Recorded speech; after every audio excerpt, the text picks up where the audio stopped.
رمضان تيبا رمضان تيبا رمضان تيبا مرحبا يا رمضان مرحبا يا رمضان مرحبا يا رمضان مرحبا يا رمضان. Assalamualaikum warahmatullahi taala wabarakatuh dan salam sejahtera. Saya Nofazana Zakira dan saya Azalia Fizana selaku pengacara Setamat TV BSS SMK Sultan Ahmad, Kuala Terengganu. Hari ini bertanggal 2 Mac 2025, sekolah kami mengadakan majlis pelancaran Ihram Ramadan bagi peringkat sekolah SMK Sultan Ahmad yang bertujuan untuk menyemai semangat Ramadan dalam kalangan warga sekolah. Bagi mengetahui perjalanan majlis ini dengan lebih lanjut, setia bersama kami sehingga ke penghujung video.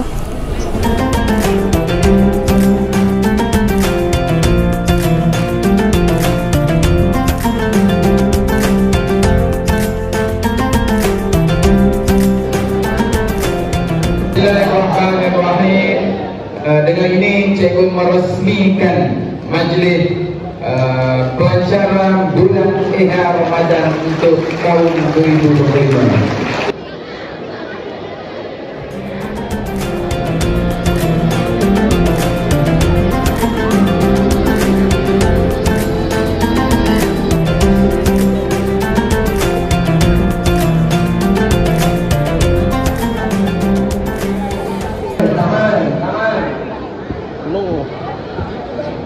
Assalamualaikum ya Syekh.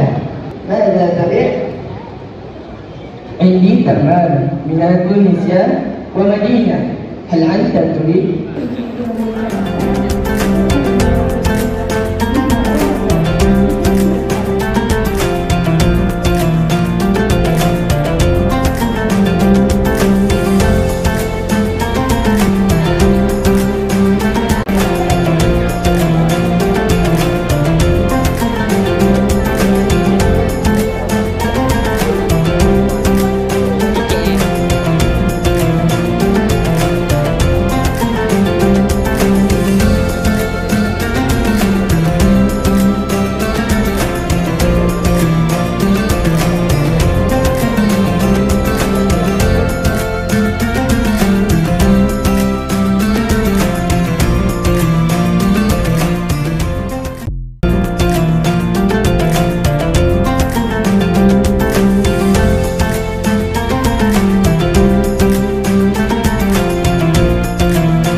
Serba sedikit berkenaan majlis pelancaran Ihya Ramadan bagi tahun ini.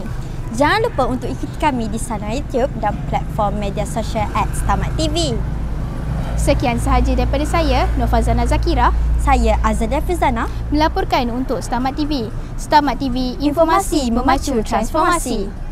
فوق الثريا لا تكن